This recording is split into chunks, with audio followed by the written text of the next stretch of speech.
All right. We are back with another episode. Running back, y'all know what time it is. We got a good one for you today, and I'm loving it. I know Source is loving it. And today we have a special guest is going to join us to chime in and give us her thoughts on the movie.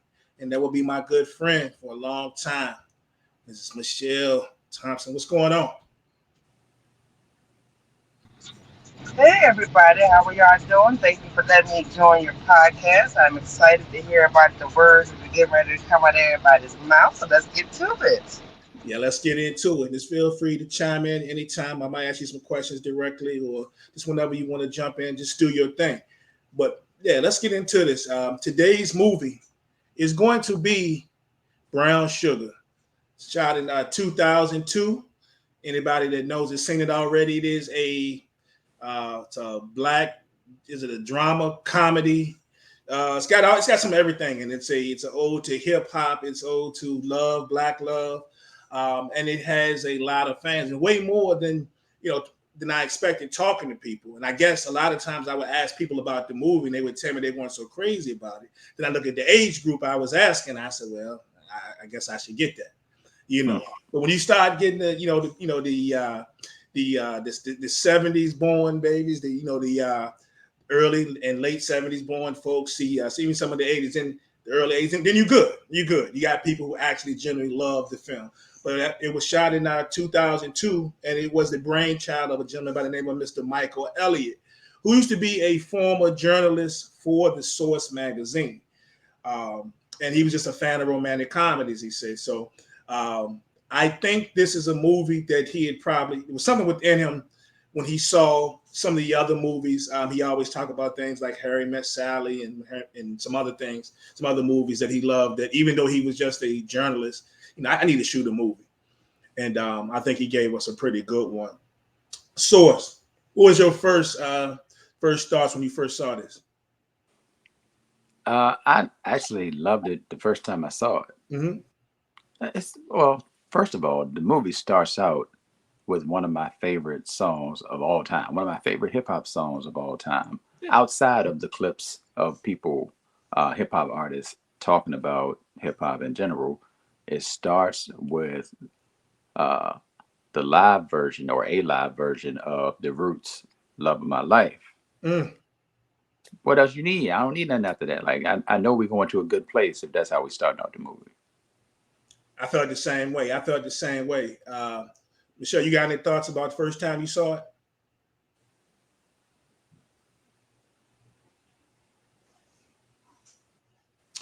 We'll come back to Michelle. I think she's driving right now.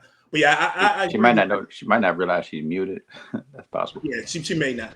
Oh, there you go. Can y'all hear me? Yeah, I got you. Yeah, what Can you was hear your me? yeah, Okay, we can hear I am driving, so if I go in and out, my bad. But the you good. first time I saw Brown Sugar was wow. It had every element that I could think of. You could go to hip hop, back in the day, throwback. You have love, you have conflict, you have real life. So I thought it was a great movie. I think it was underrated, but I think it was one of the best movies of that year. I totally agree, y'all. And I think about this when they came in with this film, focusing the black love aspect of it. Think about the movies we got before this. You got Love Jones was in '97, um, and which I also think is an underrated movie, but that's a story for another time. You got The Best Man was in '99. You got The Wood in '99. It's crazy because Sanaa and Taye Diggs were in both of those movies.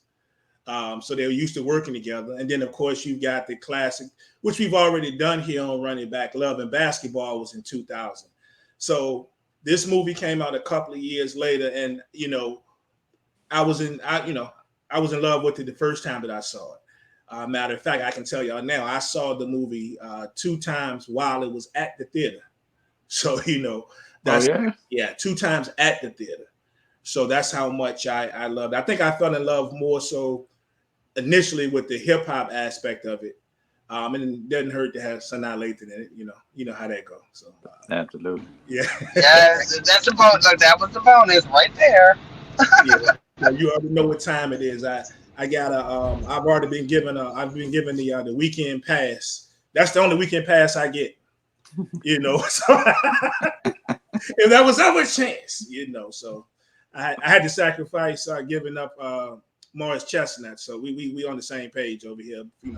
So Oh, that's a hard sacrifice right there, Morris Jenner. I don't know. I, I had to give it up. So it is what it is. So now is my one pass. So that is what it is. But yeah, That's so what's up. this guy Michael Elliott, the guy that wrote the film. So I thought the story was really interesting. Have either of you heard what was his real inspiration outside of just the love for for romantic movies? His real inspiration and how he got this movie. I have never heard that. I didn't know there was anything behind that, but I guess I'll find out today. Yeah, me neither. No idea. It's crazy because it kind of goes back to something we mentioned, a person we mentioned, you and I source on our podcast, sports podcast this morning. Goes back to Mary J. Blige. So Uh, he said that realistically, he was just writing. He was writing for magazines and things. So one day he heard 7 Days by Mary J. off the Share My World album. And he started listening to it. He said, man, this would be a great movie. If I could do something and incorporate some of the elements of this movie of being friends and going through things together and really expressing or not expressing how we feel at certain times, this would be great. So he said that he got the idea of doing it. It kind of hit him that I want to try to write a movie after listening to 7 Days by Mary J. Blige. And he said what had happened was he knew a couple of people that were lower level executives, just getting on with Magic Johnson Studios. And he managed to get a copy of what he had written over the Magic Johnson Studios. A couple of the lower level guys actually knew some other people that they were willing to listen and, at least, let them put the content out there. And he said not even a week later, to his surprise, he got a phone call, I think from Universal. And a couple of other people were actually looking, you want to make this into a movie. You want to do this. So he got it greenlit that way. But Mary J. Blige actually kind of pushed him over the top. it's a beautiful thing right there. So, is the movie like?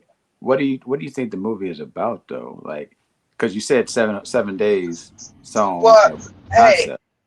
Hmm? You said, 7 whole days. I know that song very well. mhm.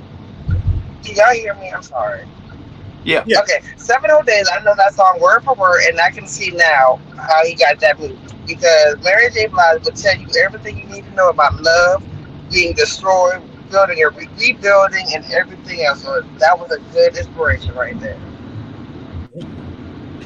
yeah. What it's about. So yeah, it's about two things. It's definitely about hip hop because as we see throughout this movie, that there is, there's hip hop everywhere, whether just from the people that we see in the movie, the amount of time they use the word hip hop is included in, their speech and things that they're saying.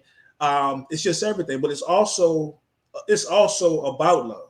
And I guess if two people could be hip hop or fell in love with each other, whether they admitted it or not, or realized it at a certain point, and hip hop was the main component of it, you know, that's what it is. They take us right in at the beginning.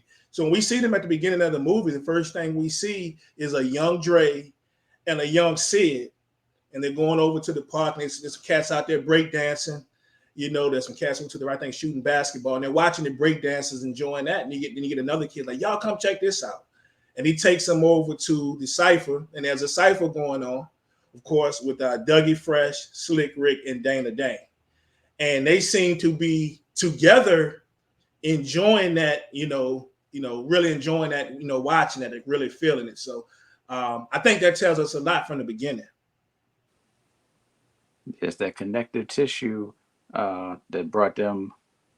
Hip hop is the connective tissue, I should say, that Hip hop brought is the the love they shit to share. another level. Yeah, I thought it that was is. funny in the movie how she didn't get as much respect about her knowing hip hop as much as he did.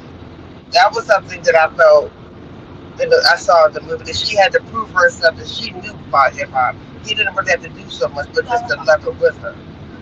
So that was an element that I didn't realize until I resaw it like the other day when I watched it.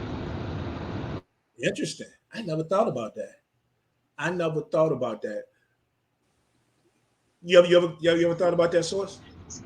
No, but and she was the one that actually stuck to the roots of hip hop more than Dre. He did, yes. Yeah, even to be a journalist and to later become the editor of a hip hop magazine.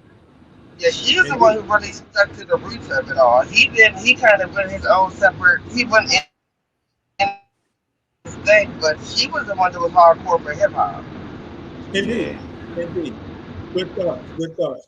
And continue to talk about the beginning of this movie, though. I loved it. Source, we talk about it every running back, it seems like, but setting the table. They already set the table what we just talked about. But then, of course, we saw the appearances at the beginning of people uh, talking about when they first fell in love with hip hop, which we heard Sid, that was her catch, for writing when she did interviews and things. When did you fall in love with hip hop? And we saw Cool G rap at the beginning. We saw Common. We saw Black Thought. We saw Daylight. We saw Pete Rock, Talib Kweli, even JD, Jermaine Dupri. So they set the table for us perfectly. I want to ask y'all this though.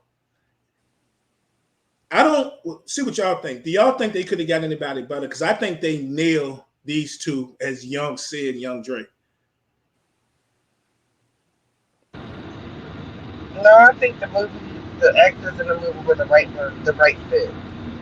I think everybody played the right parts, and those are the right actors, the What about the actresses. kids? I think the kids, Yeah, the kids yeah, represent something that I can see them being those kids back in the day. yeah. Those are two pretty good, similar look. I won't say lookalikes, but they look similar to what grew up to be Dre and Sid. But they also have the personality and the characteristics of those of both of them. indeed. You can see them. I can actually see them being those kids with that kind of enthusiasm and love for that. And you can see it. It makes the movie so much easier and understandable when they started it off like that. Yeah, they did a very good And you can job with see the in time. great job with the casting of those kids for sure. Um, so, and what I loved about this movie also too was the fact that they got right into their friendship. You know, we saw them together early, and they did a great job establishing it. Of course, one of my favorite scenes in the entire movie, and one of the most quotable scenes, of course, is when they're walking through the park. And the whole scene he's describing. She's talking to him about Reese, which we'll talk about in a little bit. Nicole Ari Parker's character, and then he's explaining to her what brown sugar is. Like, I think both of them, but especially Taye Diggs in this moment was at some of his best work. Because to me, his explanation of what brown sugar was and the type of women that are out there to me was hilarious. I think that was crazy. Yep. Tay Diggs. Yeah, he's all right. I'm keeping a buck with you. The Yeah. one thing I could have changed about this movie would have been Tay Diggs. Somebody else, anybody else. I don't We're gonna like Tay disagree Diggs. on that one for sure. I don't. Taylor's I good don't. in this movie. No, he did a good job in the movie. I just he's a little too corny. He's a little too corny of a person to be that dude from the Bronx. And maybe that was because he was becoming who he turned out to be as he worked for the record label with the Dalmatians and all that. Shout out to Wendell Pierce doing a great job as the record label owner. Yeah, a little corny, a little corny. I'm not a big Tay Diggs guy, so Well, I would have to agree. I like Tay Diggs. I'm not going to say that I disagree, but I agree with you too. He is a cornball. But I'm trying to think of who else could have played that part. I mean, he played it great. I'm trying to think of what other person would be more believable in that part. And I'm coming at a blank for the second, but I will come back to that. But I think the whole explanation of the brown sugar, yes, I have to agree, was really, really entertaining, very eye opening of his description of his idea of that. And he, yeah, I don't know about him being the best actor for the role, but he's the one that they picked, so I'm gonna just take it like that at this moment. I think I love the explanation. I think he pulled it off with the explanation about the Cindy Lauper honeys and all that. I don't see. I'll disagree strongly because I think with this role, just because he was from the Bronx, I don't think everybody from the Bronx in the movie got to be a hard character. You know what I'm saying? Because that wasn't the aspect, of this movie that it was supposed to be somebody that was a tough guy in this movie. Because I mean, who was the toughest guy realistically in this movie? Was there even anybody portrayed as a tough guy? Nah, I don't think it's about being tough though. I But don't. I don't. I don't think that was the aspect of the I, movie. I think Being it's tough. chemistry. Hey guys, I think you got to talk about the chemistry though. No matter what you think about him in the role in this movie, his chemistry with Sanaa in this movie to me is It undeniable. was Like it was like strong. childhood You could friend, tell. I can see it. That if you're going for the childhood friend aspect, I don't know who you could have picked that could have pulled that off with her. Like you can tell they had done work together. The only other person I can think of is somebody she's always playing good movies with is Omar. Yeah, that's I mean, exactly let's who be I was thinking. realistic. That's the only person I can think that would have played this role. I think would have did a good job. Would have been the chemistry would have been it would have been Omar. That's Okay. exactly who I was thinking. So yeah, but Exactly. this is my thing, and that is awesome. I didn't think about that, but that is awesome. But then this what you run into the risk of. I'm not really going to pull it off because that was a hot time for us, especially. But they had just done a movie together. You know what I'm saying? Which we're going to touch on compare the Right. two movies And to they the had a later. good relationship. And even though their Yeah. relationship was, from what I understand, was a little rocky or whatever, they still had great chemistry on screen. I think. And I'm sorry. Go Go ahead. ahead. No, go ahead, Michelle. I'm sorry. Go ahead. Well, I would just simply say they have good chemistry because they had real love. They've really so you can see that they have some, and they are really good friends, and it shows. So I think if anybody could have played that role and did a better job, I would have to say Omar Epps. If I'm acting out, tell me somebody different, I'm more willing to hear it. But I think he would have been better for now. I think, but he would have been the better fit. But so if you can only really think of one person, to me, that's good because I'm thinking you know if you really have to think of who else you would put in that role, to me, it just tells you that to me that Taye Diggs did a great job. And then what you're saying with Sanaa, I agree 100%. But then again, I don't know how I would really feel about his character playing off of uh, not Sid, Reese. I don't know if I can see Omar. What kind of chemistry is he gonna have with her? I don't know if I see that same chemistry. Well, it's funny that you say that, and I'm not gonna confirm or deny anything, but I know somebody who does know Omar and his wife, and it's funny that you say that, but I really think that his wife kind of could be her, the one he's real wife. I don't know. It's got something, but I think he would have been the best fit. His wife is something similar to her. If you haven't ever checked out who his real wife is, so Oh yeah, yeah, I know she is. Totally. yeah, so I mean, I think again the movie was great regardless. At the end of the day, it's a movie that you have to put on that list that you can never forget. It gave you something because if nothing else, it gave you hip hop. And Yeah, I love hip hop back. I love throwbacks. I love hip hop back in the day. I'm not real great with this hip hop they got going on now, but those throwbacks, that's one movie you can never forget. Where you know what you were doing, where you were at when you first saw that movie. When that movie came out, I know what I was doing. I know what I was indeed, listening to. And you can't, indeed, and the way the movie talks about the same thing, you know exactly where you were when hip hop came out. for You sure. know what you were doing when that movie came out? I do, I do. All right. So it had, I just think it was underrepresented because there was so much going on around that Yeah, same era. Everybody trying to do so much, but I think that is a movie you can't forget. You can't forget how it opens up because you're right. That song that came out, everybody loved that song. oh, still do. Still, you cannot. My 20-year-old guy love him. We were sitting there fun, and I'm telling you, we were watching the movie, and that song came, and he knows exactly what it was. He's 20. He don't know nothing about no hip hop.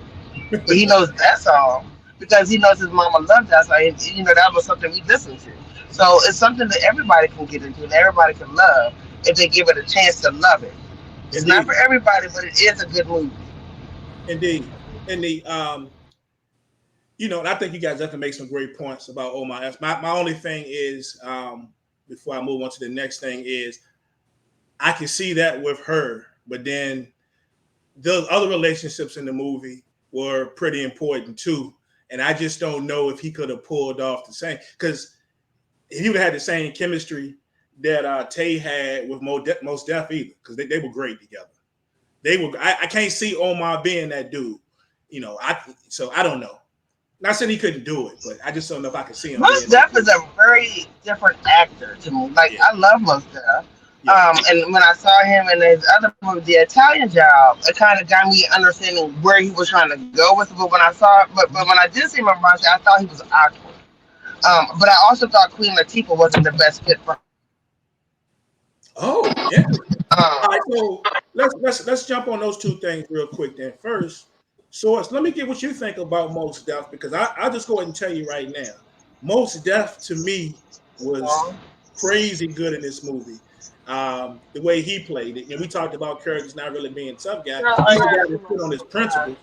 You know what I'm saying? And he knew what he wanted. And he didn't want what he say to get his, to get bought for pennies and he sell his publishing sold for millions. And his whole his wittiness, the timing for him on his parts, even the I gotta crazy pee. he was trying to get with Queen Latifah's character. Was he Francine?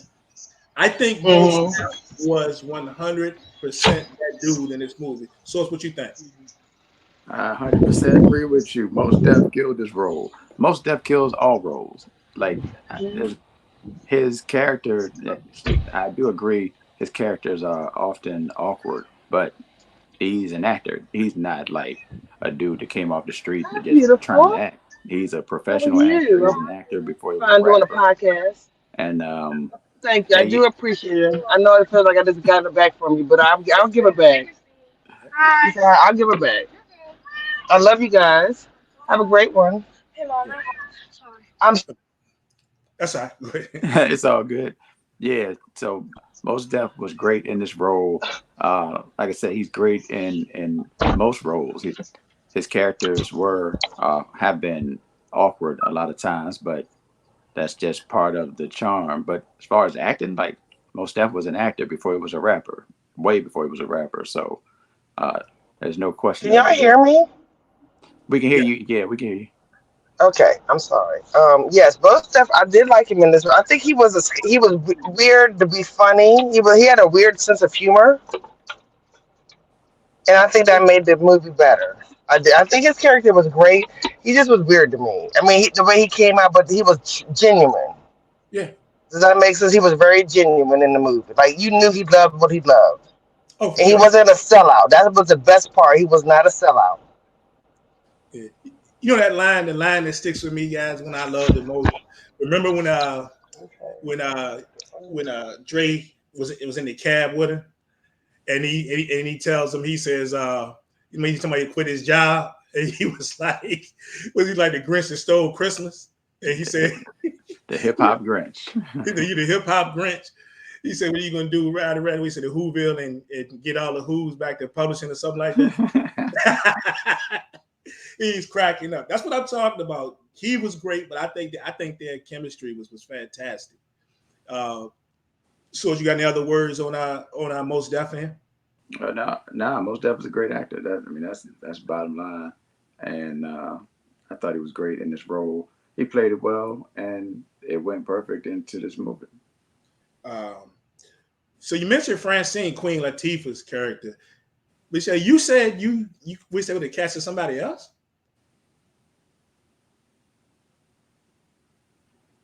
Michelle, can you hear me? We'll come back to her. Source, what do you think about Francine? I ain't here for no Queen Latifah slander. Queen Latifah, I mean, she played the role well. I'm not sure unless we were looking for somebody younger than Queen Latifah. I'm not sure what more I'm she not could gonna have brought say to the role. younger. I'm not gonna say that's what I was looking for. I just was looking, I guess, for somebody that I felt was more entwined as being her friend.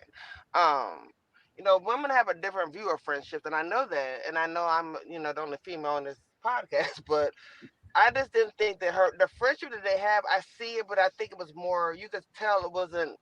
To me, it didn't feel like it was. You could tell she was playing a role, not that it felt like. What's the name? You think you was watching How it Khadijah? looked, huh? You didn't think you were watching Khadijah, did you? Living Yeah. single. That's what right. And so it's like I know. this movie was a breakout role for a lot of people, or for them to kind of put their name on the map. I Hmm. guess with their acting, because it's a lot of hip hop people. It wasn't a lot of actors. There was a lot of hip hop more so entwined. So I know a lot of that was people trying to break into the because this was the time when everybody was trying to come into the acting scene Hmm. from hip hop. So I do realize that that was part of it, but I just think that she just and I love Queen Latifah. Please don't misunderstand me. I just felt like that wasn't a perfect fit as her friend, or giving her advice about what she should do or anything. I just didn't see that really well. This is the worst. I got you. I was one thing I'm not clear on as many times as I've seen this movie is, was she a friend or a cousin? Because somewhere in that movie It's she her said cousin. cousin, It's and cousin. then she says cousin, and then there's another part she's referred to as a friend. It's So cousin. Right. yeah, They said it multiple so times. I think she was great. So I don't know about you because I think in this movie two things that stick out to mind with me about her character Francine. One was the hilarious part at the wedding when she's trying to get Dre, trying to get Sid to say, interrupt the wedding. Any reason why these two shouldn't be joined? One, she was like, say something, like stand up. But then it was the Oh, real that touching. was fun. I think she was great there.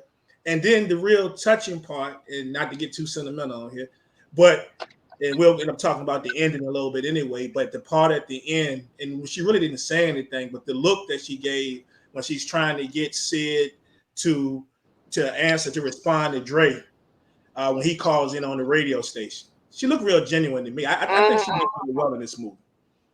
I forgot about that part. That was a good part. That was a really good part. I mean, Yes, I don't want to come off like I don't like her in the role. I mhm. just felt like there was somebody who could have connected better, but she did play the role very well. Yes. I just think, I mean, as I just the aspects of it. I guess the all overall of me knowing, Hmm. how she was the odd, and then when her and Most Def were trying, when he was trying to hit at her, I thought that was the best part for her. That was hilarious Yeah. because I just the odd man. I mean, he was like he knew he may not get it, but he was gonna try, and I thought that that was so. She did bring some comedy parts to it as well, so I do think that that was good parts. Especially the massager joint. Brookstone. Yeah, so indeed. Um, what I got? So the whole situation you mentioned Simon, Wendell Pierce's character. Most people know him bump from The Wire, playing Hmm. the Millennium Records, owner, executive owner. Which I thought he was great, right? But what did you guys think about these dudes right here? That would be the hip hop Dalmatians. Because you know the angle they were Oh going for my the whole God! commercialization of hip hop, right? What did you I think thought that about? was What do a you think Milli about Vanilli thing. I thought that was a Milli Vanilli moment of the movie. I really did, and I thought that that was fun. That was just funny. There's nothing to say, but those people were whoever played that them parts were funny as I don't know what, and ignorant, and it just was funny. Agreed. And him trying to and promote that, but Windows trying to promote them was even funnier. That man said he He needed didn't them really. MTV rotations. Right, he was trying, but I saw what he was trying to do, but he was also selling out hip hop too, and that to me, it was commercialization. like, well, there it was. Yeah. Yeah. What did he say? He said something to this. He told Dre, what if you want, he said, if you want profit, you stay here. But if you want, what did he say? If you want to flash, you go to Rockers Records, something like that. Wendell was about just making that dollar. He was about making that dollar. Right. He didn't care what it cost. And I thought it was funny to remember when Dre was being sarcastic when he first figured out that he got signed, that they got signed, and he didn't know anything Mm-hmm. about it. He makes the comment talking about, yeah, we can just do a spin off of The Girl Is Mine, you know. And then next thing you know, we hear The Oh Is Mine comes out as a song that just drives the boy crazy. Right. Right. So he did. He definitely played that part. He played the part well because he really was the. At the end of the day, he really was the one that changed how he felt about hip hop, about his job, which I thought was Right. a good part. Because he needed to know it, because I saw you could see the frustration in his voice and in his movements of the whole group, Mm-hmm. and how embarrassed he was to say that he even knew them. And I thought that when he told him about that, this is about money, and when he finally realized that he wasn't doing it for the money, I think that was an aha moment in the movie. Yeah, for sure. The Because he whole wanted, is unfortunately, he wanted, mine. yeah, he wanted that life. He wanted that life with the wife, the beautiful wife, and the nice, all that. And that's Mm-hmm. not really where his roots were. His roots weren't there. So I think that was a good part of the movie, where you kind of realize he got that aha moment, like, what am I really doing this for? And then he went to his friend, not his wife, to ask her Indeed. her thoughts, which changed the whole aspect of the friendship. And that And was the moment that it did was a change the problem. friendship. Yeah, and That that was, was the problem. That was when he knew, she knew, everybody knew that, oh, this is going to be a problem. And then the relationship with them intensified, where she already saw that that was going to be a problem for his marriage. Where we knew where that went to. That was the best part of the movie for me, was when he caught her cheating. Sorry. oh, with Richard A Lawson. divorce. Yes. Richard Lawson. Yeah, that was the part that's the part you can remember, because that was funny. He was like, and she was sitting there trying to get him to stop being so extra, but what can you do but laugh? So my thing, so the debate would be with Reese, Nicole's character is, did she, how much did she really love Dre? Because the one thing I can't get past, we can talk about him not showing her attention and always going back to Sid for this and that. But she seemed to have moved on pretty quick with the attention type. You know what I'm saying? Like, I don't think she loved him, to be and honest. she I loved him mean, at I'm all. not the best to talk about love, but when I looked at how she did, and how she was moving with him, and what she Uh-huh. was saying, and how she did this stuff, I think she loved what he could have become. She Ah, saw dollar signs oh boy, what was the name of the movie? The producer guy, him. She saw dollar signs. She saw this life that she wanted, where everybody could admire her for her lifestyle. She had a good looking husband. He was going places. He was gonna be making bank, and that's what she saw. She didn't see love. That wasn't what she was looking for. Status. She was looking for the status. Now she wants the trophy. She didn't want it. She didn't want nothing. She wanted the trophy. And that's what he wanted. He wanted a trophy wife. He thought that's what he wanted, was a trophy wife, and that's not what he got. He wanted more, but he didn't want to admit that he wanted more, because he didn't want to admit where his heart was really at, was with his friend. indeed. Although she was a lawyer. No, I'll throw that in there. But yeah, I feel you on that. Yeah, she was. Yeah, she was a Because lawyer. you see the progressive. Did you remember how you saw when they first got married? They were into it. They were into each other. Then you saw at time, oh, they were just drinking coffee. They would stop kissing. They kept on moving. So in Yeah, time, you could all in the see that kitchen, love was not right, all on the everywhere. They was counter. getting it everywhere. And Yeah, then their marriage wasn't even. And I know the honeymoon phase, but everybody has a different honeymoon phase. But their honeymoon phase was very quick, and I felt like it was just something that they felt like they had to, not that they wanted to really do it. indeed, indeed. And then speaking of the characters, and speaking of her, Nicole, her better half. Well, he wasn't her better half then. I guess they might have been dating because they didn't get married till a couple of years later. But Boris Kojo, playing Kelvin, basketball player, love interest of Sid through a lot of this movie. What did y'all think about Boris? Oh, you know what? He's not really a character that makes me want to think about him at all, for real. Except that you talking about her boyfriend, right? The boyfriend. Yeah, I mean, basketball player. hey, Yeah, okay, so he all he was eye candy, for real. That's all right. he was in the movie. That's all I remember him. I mean, I remember he was trying to be her one and only, but he was really just eye candy. So he was a basketball He had, player, yeah, pro basketball player for the set source that like Kobe and AI back in the day wanted to make a record. Pro basketball player turned yeah, rapper. that's it.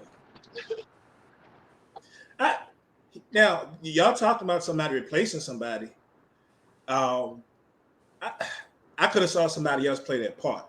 because the only part that he really sold me on, and it was an easy part to sell realistically, was the actual part when they were at the party and at the like I said, Sid's crib, and he was drunk. He was drunk and he was wearing Cav, Most Def's character in the Def about we kept talking about I got marriage on my menu and all this. At the time that both he and Reese kept noticing too, looking more and more at Dre and Sid and their closeness in that moment. But now drunk Boris in that little part I thought was kind of funny. Yeah, I thought he did good. Marriage on my menu. Ah, And of course, the lawyer But part comes it's out as funny. we That's the mentioned only with part I Reese. remember him saying. Yeah, him and Reese. Remember, that's also a time that Reese pull him to the side too and try to get him as a client. And that's so she's doing her Yes. lawyer stuff. Yeah, so Source, you might have caught this or maybe not. I thought it was interesting. Remember when Dre first met him, and he told me he was a big fan, except for when he's playing the Knicks. And if you notice later in the movie, when he's coming out of the, I guess, press conference or whatever, I guess they were playing in Madison Square Garden because you see some Knicks stuff behind it, paraphernalia when he's coming out to meet Sid. So, but I think he did a decent job. But if you were asking me in this movie, was there somebody else that I could have seen recasted, he probably would have been the one. I think him and Nicole Yeah, probably I would they agree. probably got them for a discount, 2 for 1. Yeah, but they were just. But wait, they didn't get married till like 2 or 3 years later. So I guess it was deep back then. But both of them were making movies back then. So you might be right. You might be right. Mm. So, interesting enough. And like I said, he was just he was that's Indeed, all. I get you. So as we move on, before we tell this thing out, any other characters in the battle we need to speak on? Y'all think? Did we forget anybody? Were there any other characters?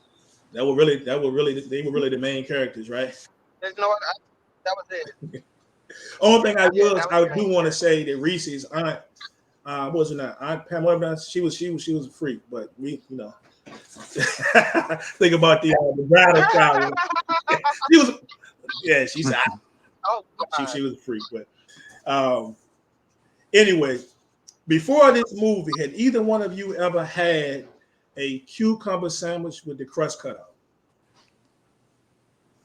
Of course not. No, When would I have had a cucumber sandwich? I've heard of. I wouldn't even eat a cucumber sandwich now. I've heard of it. That's some different. That's some different culture stuff. I'm sorry. I'm just gonna put it out there. That's Yeah. some different culture stuff. That's not the culture I've been inclined to. Yeah, that's too high class for me. I don't know nothing about that. quick movie trivia. Then, what was Sid's favorite drink? Oh wow. Uh, Something His neat. favorite drink. Uh, Oh Cosmopolitan goodness. neat. Nah, I don't know. No, that don't sound right. Um, it wasn't a Long Sid, Island. I don't know. because She won that. She won that Ivory's. they let us know. He said the average. Long Island. See, Right, I was thinking later. perfect 10. Perfect 10. Yeah, A neat. What perfect was 10. And as we found out as they were building the characters, is how much, of course, that Sid knew about him, especially at the bridal shower when she just knew every answer. What is Dre's favorite drink? It was Kettle One. But if he was trying to impress somebody, Impress somebody. but it was Yes, he had actually, different drinks for different things. yeah, I forgot what it actually was, but that was his impress people drink. Collins 25, I think, something like that. It's like Collins Mm. 25. It's like Tom Collins and it's just a Okay. mix. Like Collins 25. Yep. Yep. What was Dre's favorite song? The bridge, nope, it Dun, wasn't dun, that dun, one. dun, dun, dun, dun. Yep. Yep. The bridge is over. Yeah, The bridge is over. Yeah, I worked up now. Trying to hear, yeah. You know, you mentioned about that shower. That was right there. That told the whole movie right there where their relationship was. Right there. That's how I knew they What were gonna get happened together from the bridal shower. for the bridal shower? You just knew right then. That was it. The bridal Right shower. there. Everybody knew. It Oh, was like, I was just hmm. yeah, at the bridal shower is when I knew that they were definitely gonna get together. It was gonna be a journey. But I have a friend like that. Unfortunately, I do. I mean, it's not unfortunate, but I have a friend that I know everything about. I know everything about him more than his girlfriend, his wife, whatever. And I try not to put myself in them situations, but I know exactly how that looks, and I know how it looked then when she was doing it. And I think she knew, and everybody else I've knew, been and then when through she it. I started know. realizing it, Yeah. yeah, Yeah. it was. She knew she messed up. She knew she messed up. She knew right then she messed up. It was crazy. It was crazy. Yeah, I had that feeling. Well, I think we kind of knew it was going to happen, but I had that feeling. It's like you right then. I said they giving us that part early in the movie. Yeah, this is going to definitely be a journey. And, let's just Because see it how was we get. to me, it started seeming like it was a competition between her and the white. That's when the competition really was there. Like she was competing, not thinking she was, but she started competing against her because she knew she could have. You know, it's just the thing she was doing. That showed that was competition. Like she didn't want to be in competition because there really was no competition. But that's when it started. Is at that bridal shower. Indeed, indeed. She looked really uncomfortable too. So Right, like real uncomfortable, like and everybody's looking at her like, well, Dag, what does she not know about him? And that's when it was like, okay, now how they gonna fit this throughout the movie and make the movie longer? Because you can't just go to the end, you know. So how they built it up after that, how they built that conflict between them, I yeah. thought was very good. How he did that, like he did it, and it was real. That's some real conflict. Hey, that y'all remember the scene when it was the scene when Dre was heading over to Sid's apartment to talk to her. I bet if I remember correctly, I guess it was before he gave her the best, might have been the section, the best 5 minutes of her life, um, and eight to nine Right. minutes. I think it was that scene, if I remember correctly. But there was a scene that he was heading over to her apartment and he started visualizing and remembering old times. And it was young Dre and young Sid over on the stoop. Did they give either one of you a thought that when she moved back from the West Coast, that she had moved back to her old neighborhood? Hmm. I didn't think about that. I didn't even think about that. Because he's looking to the left like he's looking across the street. Now, it could be just visualizing because they always lived around the brownstones and all that. Because you remember there was a part at the beginning of the movie when Sid is younger, and then she's sitting on the porch with him, and I guess her mom opens the door for her to come in, and she looks out the door. You can tell they're right in that area with like a lot of brownstones and type buildings. And that's the same type of neighborhood he was walking through when he was headed to her apartment, and he was thinking about the good times, them together and enjoying hip hop. It just always made me think about. I said, I wonder if she moved back to her old neighborhood. Hmm. That would make sense. Something familiar, something comfortable, because it's something that she knew would be something between them. Hmm. I didn't think about that, but that's very interesting. Yeah. So we know what happens in this movie. Of course, you know, Kelby, Boris Kojo's character, he starts. He realizes more and more that it's not going to work between them because of her love for Dre, and which he could see from the beginning. Because remember the first time Right. they met early in the movie when they introduced each other, even though he was with, his wife, he was like, y'all used to date, didn't you? That's just your ex, And we saw this Right. chemistry, throughout the movie. That was his first thought. So we figured out that it's not going to work out between them. Of course, we mentioned earlier, of course, Dre running up, on Reese when she out there with Mr. Richard Lawson. And that's not gonna work. Even though Reese tries to make it work, she calls him in, and she wants to try to rekindle and see if they can work things out over a game of pool and drinks, and they both come to the agreement that it's not going to work. And then we get the chance thing that we see where they're leaving the restaurant after having their talk and then they're eating together to go their separate ways. But of course, Sid comes walking down the street after her, situation with Kelby, and she catches it kind of at the wrong time, so she interprets it in the wrong way. And then we let it believe, of course, they move on, with their lives. They don't see each other for a little bit, right? And we get to towards the end of the movie, of course, where there's the part where we see one Dre's persistence pays off because he's still determined that he's going to get Cabby. That record did, his first article, getting played at least on the radio. Um, and I thought, again, I talked about the chemistry earlier. Their chemistry was great right there, especially when he comes out and Mos Def's character, Cabby, sitting there like, did they take us this time or whatever? And he's playing like it didn't, and he breaks out into the smile, like, stop playing, man, stop playing. They realize that they're gonna get the radio play. Chemistry was off the chain there. But right here at the end of the movie, of course, we have the classic scene, of course. You see Sid is up at the radio station with Angie Martinez, and they're talking about, her work and her book, which she named I Used to Love Him, ironically. And we have the scene, and of course, while Cabby and of course Dre are sitting there listening for the radio for the song to be played, they hear her on the radio. Rush down to the radio station. He calls up to the radio station, happens to get through, and he's on the phone. And we have the classic scene, when did you first? He asks her, when did you first fall in love? When did you fall in love with hip hop? And she tells him, in hip hop terms, I don't think you understand the question. When did you fall in love with hip hop? And she really realizes that was him. I think Queen's character Francine actually realized that was him before she did. If you watch it, and then she's like, talk to him, please talk to him. But that scene right there for me was money, especially on Sanaa's part. If you look at it, the acting was so good, even down to the part where if you watch the small part, Angie Martinez actually even looks like she's kind of surprised, like okay, let's roll with it. She knows what's going to happen in real life, but I think she even played that just to have the small part. But that scene was classic, and I even tell you as a man, that kind of had me off my feels a little bit. I ain't gonna front. I can admit that now. I mean, and show your mic. Your mic is on. I'm sorry. You must have loved it because you went twice to the movie theater. Twice. Yeah. That part right there was to me was dope, and it was definitely it was definitely have some folks in there feeling. So how'd you feel about it?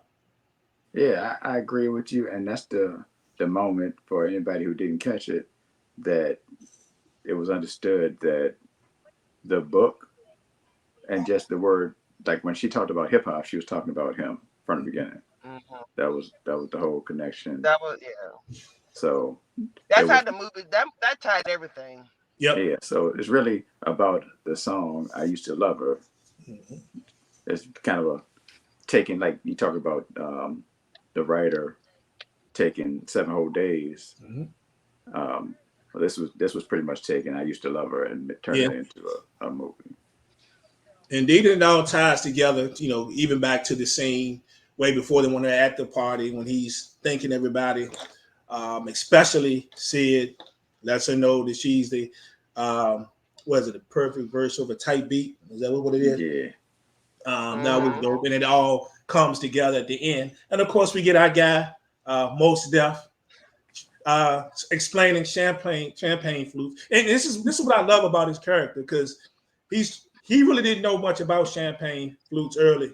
This dude went and put in the work, like to figure out exactly, talking about the whole queen aspect, knew her name, the shape of her body, all this stuff.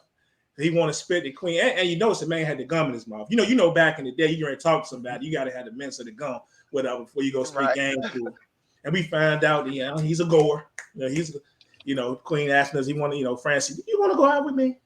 I think that was perfect, man. I think that was, agreed. I think most Def just had he was the comedy relief. yeah, Because he had the I'm telling you, weirdest sense of comedy, but it was like you can't do nothing but like, hey, you couldn't do nothing but laugh because he was funny. He was funny. He was just weird, I thought, but he was funny. perfect. That's when I didn't want to see anybody else in that part. He was perfect. Agreed. Yes, he brought the comic relief. He brought the unknown element. Indeed. That other, because you do realize that that is the other love story in the movie. Indeed, indeed, indeed. Him trying to get his stuff together enough so he could ask Queen Latifah to go out with. That was that was the hidden love story. Like is he trying to get it? Is he not gonna get it? Is he gonna get it? Is she gonna give it? Like that was the love story that you were like. That's the one I was worried about more so than him and her and Tay. I was like, nah, that love story. We know how that's gonna play. But the other one, I was curious to know was he gonna actually get some time of day? Happy for my man. Hey, Yeah. so one thing we're gonna end it off with our ratings. So we brought up uh, earlier when we were talking about, of course, on my F's. We talk about Sanaa Lathan, of course, in the classic Love and Basketball, right? I'm not going to ask you what's the what movie like the best. You can tell me if you want. But we were talking about the ending scenes just now. So the very touching scene with Dre and Sid, will you go out with me? I've been in love with you since, all of that. Or the scene at the end of Love and Basketball, what are we playing for? Your heart. Which That is one the of best those scene two, ever. which one of those two is your favorite of the two? That was the Question. best scene ever. That scene made me cry, I was and going to I say, am not a did you crier. cry? Did you cry? I am not. You know, Chris, I ain't no crier. Yeah. It I was take a going lot. to say, did That you cry? you know what? You know what's so funny because I have to say that is my best. That's my best movie right there. Love and Basketball because I had that life with my first boyfriend. That was how we ended up love and basketball. And that scene made me cry. It brought up feelings that I was like, oh, I remember that. That was it. That's a classic. You can't. Brown Sugar does not compare to that one. Sorry. But so even the ending scene, playing for your heart, you take over the end of the brown sugar. Okay, I'll okay. take I it saw. every day because it was so. I don't know if it was the music that made the intensity more when she said it, Mhm. or the music. I think got is where it got me because the music that was playing. The music, the song that was playing when they were playing, and how they were competing, and the look on their face, like oh Mhm. my, look like he was like I ain't giving up. I fuck. Excuse my friend. He looked like he said fuck her. Yeah, And then and I'm sorry, that's I know true. this is not you do a podcast on love and basketball. I'm coming back. Because I'm telling you, he looked at her like no, and then the way he looked at her, and then you could see all of a sudden when he shot that ball, and she looked up. Oh God, I tears just falling down my face. Like, oh, that was what I looked like. I was like, what? Because you didn't know what he was gonna do. You made a fool of me. Tell Yes, me yes, why. yes, That's a yes. tough one. Source, you first of all, let's just be real with us. We all family here, bro. Did you have to get a man up moment in the movie theater wherever you saw this, where you look around and see if a man looking at you like pull one of these joints? When you saw at the end of either one of these, which one is your favorite, or you like the best? I don't remember. I mean, I'm gonna say yes, just because it's possible. It's Right. possible. Uh, yeah, I got to lean towards loving basketball. The ending of that one, that scene was out of control. That was out of Yeah. control. But the brown sugar scene was dope. Yeah. Um, I mean, it was dope. It just wasn't quite on that level, but it was a great scene and a great way to tie everything in to end the movie. Yeah. It It's was tough. cute. Yeah, It it was was a tough. good ending. It was Yeah. the right ending for that movie because it just tied. You're right, it tied everything up, and I think he could have did a little bit better job with professing his final love. But it is what it is. It was touching. It didn't make me cry though. It did not make me cry. So I'm gonna have to say that yeah, but it was good. It was a good ending for the movie, and it kind of just let you understand what the hip hop they were really talking about wasn't the music all the way. It was their love Yeah. and how their love built to where it was, and how they finally realized that they Mhm. had that love for each other. Yeah. Because everybody else saw the love, they didn't Yeah. want to admit it. You see, in the home, they were like, no, no, no, and they kept letting their life go on and on. But everybody else knew that they were meant for each other. Even their significant others knew it. Well, sure. Even the lady. Remember, I took it more than it just being assuming because they came in together. it was something about them because remember the lady in the when they were in that shop, they had all like those little vases and all that Yeah. little decorative stuff. Mm. It could have been easy to take it as, oh, yeah, that's a man and a woman. Okay, they're probably together, but they wanted you to, to look like, feel like when one look at them and they look like they are together or they should be together. That's the way they Yeah. wanted to be. Exactly. Yes. So yeah, it's a tough one for me. I'm going with y'all as far as the very ending of Love and Basketball by an edge over it. But every time I watch that Brown Sugar part, especially everybody's emotion, even from Queen Latifah's joint, talk to him, and then they get down to the part when she says, I've been in love with you since whatever. It's just, it's touching, man. It's touching. And then to top it off with the fact that the whole writing the paper where you go out with me thing, that harkens back to the earlier part of the movie when he was talking about Kelby sending her all those flowers and doing all this stuff. He said, I would just wrote you a letter. I wrote you a note that says, second and third. So, and that's exactly what he did. Took it back to Yep. the childhood days. So, Yes. we all know that we love the movie. So, Michelle, you are our guest. So we're going to end it off. We're going to start it with you. Um, 5 being the highest, 1 being the lowest. Take whatever your favorite drink is and give it that many glasses or bottles of whatever it is. You got to tell us what it is, too.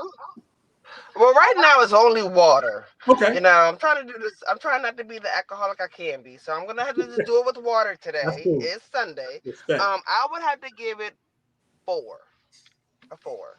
Give it a 4. Okay. That's So I gotta strong. drink 4 shots. Take 4 shots of my water. Oh, how about this buzz? I'm just gonna guzzle the whole thing. Oh, that's right. Source. What about you, man? What about you? Let's see. What movie did we do last week? We did He Got Game. And I gave that a 4. You I did. believe. So I gotta go. We'll just go Heineken's just to keep it. No, we're going Casamigos shots. And I'm gonna go 4 1/4. 4 1/4. Okay. Yeah. So me, what I'm going to do in this one, y'all know I love it because I hardly let y'all put down any of the actors and actresses in this one. I'm going to go in this one. Give me 4. No, give me 3 Kettle One martinis and 1.5 perfect 10. Let's do that. Movie for me. 4 1/2, huh? It's us in it. It's one. It's hip hop. Each of them were hip hop. They looked at each other like you hip hop, I'm hip hop. That's what it is. That's our love. And of course, got Sanaa Lathan and so she can't make no bad stuff. So. Can't be mad at that. Look, that's definitely 2 points off the top for you. I know. We going strong on that one. Yeah. So we like to thank our guests. Michelle, we appreciate you so much. You have to come on with Thank us again. We'll let you know when we're doing. Yeah. If you see something to catch you that you like, let us know if you can come on. We definitely appreciate your insight and everything on this movie. Well, thank you so much. This is my first podcast. Like I said, I never been on the pod, listened to them. So you have impressed me, Chris. Thank you so much. Glad I could do that. Glad we could do that. You know what I'm saying? Yes. And if you ever do one with Love and Basketball, you better call me. Well, we did that one. Something. I wish we did that one. I think did we do it last year or year before? Was it the first? I think it was the first year. Yeah, we did it with Well, if you do one with there's another one I would like to. If you haven't done it already, Think Like a Man. That's a good one. Okay, we haven't done that. That is a thought. The first one and the second one is all right, but the first one is definitely a good topic. We might have to look at that because we got a long ways to go before football season, so we might have to look at that here at some point. Yes, it's too long. I needed to come on. Yeah. We do these. I'm ready for football. Yeah, we do these running backs during the football break because there's a lot less to talk about. So we're gonna definitely have to taled about doing it, and we decided to do it, which sounds like a pretty darn good idea. We're gonna let you know. Okay, please do, because that's a good movie. That's a really good movie. I think that's a good movie of topic discussion. Oh, no doubt. No doubt. Yes. So, you got any That and parting the words? other one, I do have a question before we Yeah. go. I have a question for both of y'all because it's the question of the movie and it's the question that Sid asked Ah, all the people that she interviewed at the beginning of the interview. So I gotta ask this to end this one off. mhm. When did you fall in love with hip hop? First of all, Ooh. Michelle, do you love hip hop? I guess that's the real question. that is, I do love hip hop. I am an R&B girl at heart. You know, I love my slow song, but hip hop, I love throwbacks. I love hip hop from the 80s, the 90s, some of the 2000s, but when we get up into these years, not too much. But I do love hip hop. I love hip hop that has meaning, and Do you that's just me. I do. I fell in love with hip hop probably when I was 7. I was going through a lot, and I remember that song. I remember my first hip hop song I can remember was, oh, I'm trying to think. That was my first. The Bridge Is Over was my first. I think that's the song that I remember. The first one that kind of be like, oh. And then I remember I loved Run DMC. Run DMC was my go-to. So I never liked Adidas, but that was the song of the of the time. So we just rock with that. But I love old school. I'm an old school girl.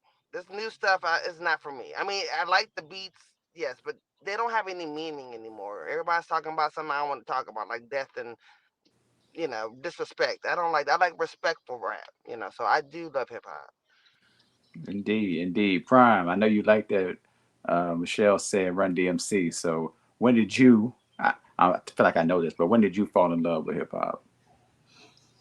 So it's tough the moment I think about it. So if you're talking about, so I fell in like strong, then I fell in love. Um, I fell in like early listening to probably Grandmaster Flash, and because my earliest memories will really be my uncle always playing. Have you ever gone over a friend's house to eat and the food just ain't no good? I mean, and as a youngin', I'm like walking around the house like before I knew it, I knew the song by heart. So I Mm, fell in a heavy light with hip hop. Then fell in love with hip hop. First time I heard Run DMC. First time that I heard Run DMC, and I remember listening, hearing Daryl and Joe, um, the Crush Groove, not from the album, the actual Crush Groove song, not from the soundtrack, but the actual Crush Groove song. Yes. But it was the first time that I heard Run DMC. Was probably the first time I really fell in love with it. Um, so kind of a mixed question, but it was definitely Run DMC's first album. gotcha, gotcha. My answer is Yeah. uh, when I saw the video for My Philosophy. That was my joint. Oh, Um, yeah, that was it right there. It was Good over. one. It was over. yeah, That's a good one. I didn't even think about that one. That's I a remember the good first time I one. bought that record, that wax. Yeah. Was it Willie's? No, Peaches on the North End Turnpike, cross from Cloverleaf Mall. Mm. Yo, I remember across from Cloverleaf Mall. That was the Outside. place to be. Yep. So, yeah, but I think, yeah, Rock Box, I believe, was probably the first song that I heard, and then everything else came through. It was definitely so. In Love was Run DMC. Got it. Yeah, Run DMC. I have to admit, agree to that one. Run DMC really got me. And then I loved LL Cool J. Oh yeah. He was the first. He was the one I remember doing the love rap songs. He was the first one I can remember doing those kind of. Oh, you need love? Okay, I got you. That kind of stuff. So that was, yeah, definitely. But Run DMC was first. No doubt, no doubt. And appreciate y'all. And everybody watching, man, we appreciate y'all checking us out. Go back and then ask yourself that question: when did you first fall in love with hip hop? And we're celebrating 50 years as of this recording. So a lot of great stuff on the horizon. And I know Source and I definitely have some more things coming up. But appreciate y'all checking out Run It Back. Everybody have a great time and come back and see us again.